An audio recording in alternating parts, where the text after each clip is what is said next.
ఉప ముఖ్యమంత్రి పవన్ కళ్యాణ్ ఢిల్లీలో బిజీగా గడుపుతున్నారు. పలువురు కేంద్ర మంత్రులతో సమావేశమై రాష్ట్రానికి సంబంధించిన వివిధ అంశాలపై చర్చించారు.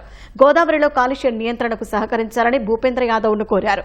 కేంద్రం ఇచ్చిన నిధులతో ఏపీలో చేపట్టిన పనులను శివరాజ్ సింగ్ చౌహాన్కు వివరించారు. ఏపీకి అందిస్తున్న సాయానికి కృతజ్ఞతలు తెలిపారు. ఢిల్లీ పర్యటనలో ఉప ముఖ్యమంత్రి పవన్ కళ్యాణ్ కేంద్ర అటవీ పర్యావరణ మంత్రి భూపేంద్ర యాదవ్తో భేటీ అయ్యారు. అరణ్య భవన్లో ఆధునిక అటవీ పరిశోధన, శిక్షణ కేంద్రాలు ఏర్పాటు చేయాలని కోరినట్లు పవన్ తెలిపారు. గోదావరి కాలుష్యంపై సిపిసిబి బృందాన్ని పంపుతామని కేంద్ర మంత్రి చెప్పినట్లు వివరించారు.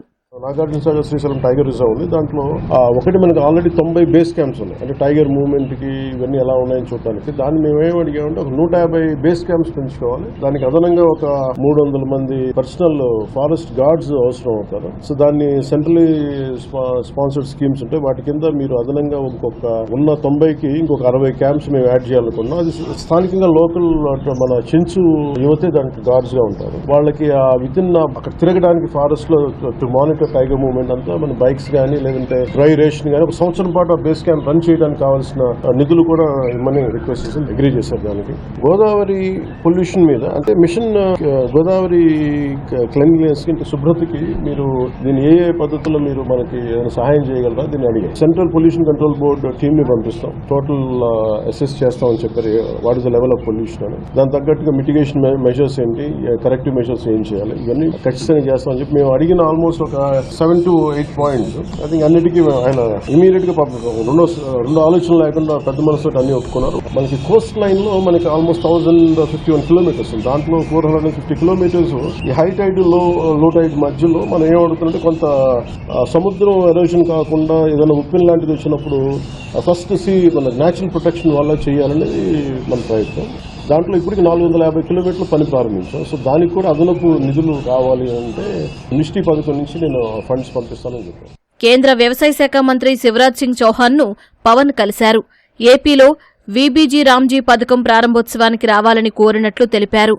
వీబీజీ రామ్జీ పథకం కింద ఏపీకి 7,000 కోట్లు కేటాయించడంపై కృతజ్ఞతలు తెలిపినట్లు చెప్పారు.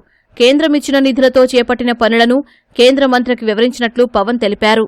Last 5 from 19 to 24, 42,500 crores were given for the previous government. As our NDA government came, in 2 years they have given us 16,700 crores. And with the 42,000 plus crores, they could lay one CC roads up to 884 kilometers, whereas we are able to lay 7,000 kilometers. When it comes to BT roads, YCP has done 239 kilometers in 5 years, but we have done 1,500 kilometers in 2 years. So cattle roads, there is zero from their side, and we have done 15,000 units.